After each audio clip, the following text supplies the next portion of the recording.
Hello and welcome to this new game review. We'll have a look at an interesting game in which both players kind of ignored each other, but then the tactical battle arose and there were a lot of complications from which we can try to learn. So it started as d4, d5, kind of normal for now, but now it went very strange. So a6. So this kind of just wastes a move. Generally, we shouldn't move pawns on the side of the board without any reason. And white opts for the collie system, so as I understand it, white likes to play the collie system, but playing systematic openings has a big downside in that we kind of switch off our brain and we don't actually look for the best moves, and therefore our positions will generally suffer. And here white plays his standard moves: bishop d3, castles b3, bishop b2, knight bd2, knight e5, etc. All very easy, as if black was playing normally. But as we will see, black will be playing complete nonsense, which we should try to use to our advantage. So c6, another pawn move, e6, knight bd2, h6, castles g6. So black is only moving pawns, and the opening principle suggests that we should open up the position whenever our opponent is pushing pawns and not developing the pieces. So a move such as e4 should come to mind automatically, as we're taking the whole center. Maybe we will play c4 as well to create more tension in the center. Rook e1. And white is of course better. Rook e1 was played, which is fine. Now kind of hinting at e4. Black plays f5. And here white plays this move b3, which is of course one of the moves from the collie system.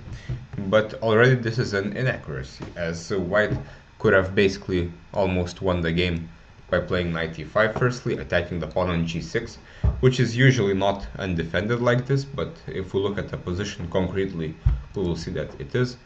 Black can, for example, defend it, and here white is actually winning, even again by playing e4, even though it looks impossible. This time we're sacrificing a piece, and of course this is not entirely obvious, but since black has not developed any of his pieces, it should be clear that white is basically winning, because all of his pieces are in the game. g6 is hanging, white will get a few pawns, the king is completely weak, and black is in big danger. So instead white continues with his system. Again, bishop b2, even though it's the most obvious move, it's not accurate, because again e4 was a nice idea to sacrifice a piece like this and maybe take with the rook.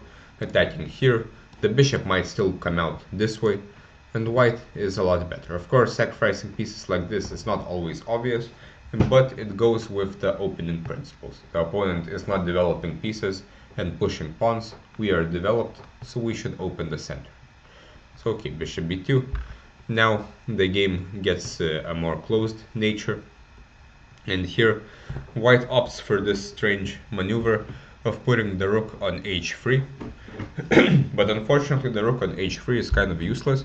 We have to think about where our pieces belong, and here the rook took 3 moves to go from e1 to h3, but on h3 it's not really threatening anything at all. h6 is never going to become a weakness, because this bishop is simply way offside on b2, so there's no even point to put the rook here. Already here white could think of what his plan is, and white has a few plans.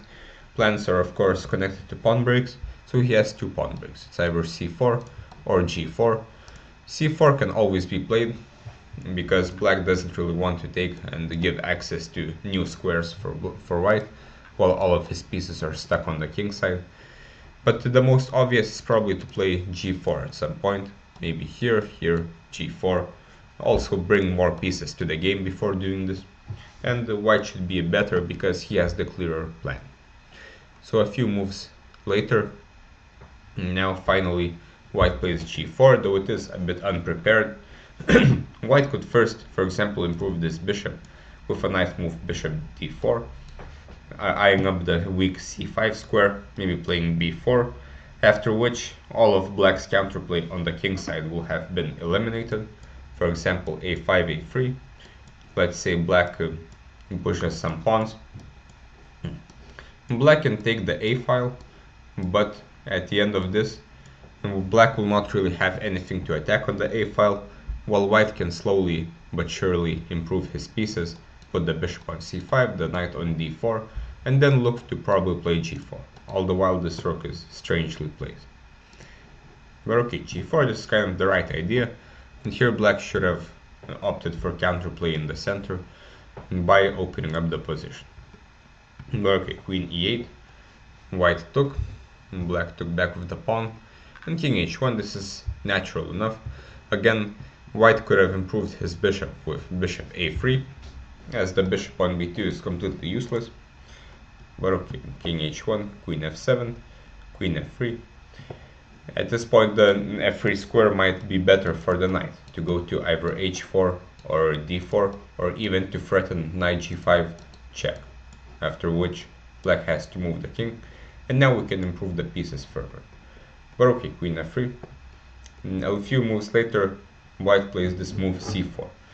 And this is the first instance of white kind of going astray. So it's clear that all of white's pieces are on the king side, so this hints at play on the king side, right? But now white goes to open the queen side, where he is completely unprepared. He has the queen and the king on this diagonal, which is of course also extremely dangerous. And after this move, actually, white is just losing due to simple tactics. Instead, white should have just focused on the king side. Firstly, he should improve this knight somehow. Black is not really threatening anything here. If c4, we can just move the bishop. So for example, queen g2, with the point of bringing the knight to f3, threatening knight g5, and later also to go to h4 to attack the weakness on g6. And this rook can also help here. So this is probably the correct idea.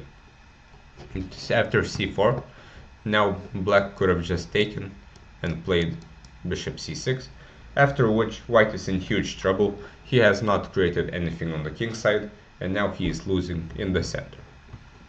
Okay, bc, and black plays d4, after which the position gets kind of closed, and white again has chances on the king side. And here some chaos ensues. Also, it's worth mentioning that this is a 10+0 game, and both players have not really used much time, so it's hard to analyze this very concretely. So generally I would suggest playing with longer time controls so that we avoid so many mistakes. But okay, now knight e4 has to be played to not lose the queen. And here black plays rook a to d8, which is natural enough, but unfortunately the simplest solution would have been to just take here. Maybe even, well, he can't take this pawn, but he can play queen f5. And here the material is equal. The endgame is fine for black, as his bishop is theoretically better than this one, as the pawns are on dark squares, and there's this weakness on f4, while black also has this passed pawn. Instead rook a d8, but now white could have played rook h to g3 to attack again the weakness on g6, and white should be quite a bit better because there's no one to defend g6. But unfortunately here white strays again to the queen side, but it should be clear that the queen side is completely irrelevant. All we have here is some kind of small weak pawn, but the clear targets are here. All of our pieces are aimed at the king side, so we should play where we are stronger. And again rook h to g3. Again, this rook on h3 didn't really do anything the whole game. It has to go to the g file because g6 is the only possible weakness. But after this, again, black simply blunders a piece. So of course this again 10+0. And then black blunders another piece. Here there was no reason not to just take the free bishop. But okay, a few moves later, suddenly white plays this move bishop e5, after which he is losing due to queen e5. But okay, black didn't find this move. And here white is winning, but only if he finds this very nice tactic, which is rook takes g6, which is very unexpected. Point being, if the queen is taken, then this is checkmate. Otherwise, if the rook is taken, then queen h5 will lead to checkmate. If here, then this is mate already, queen f6.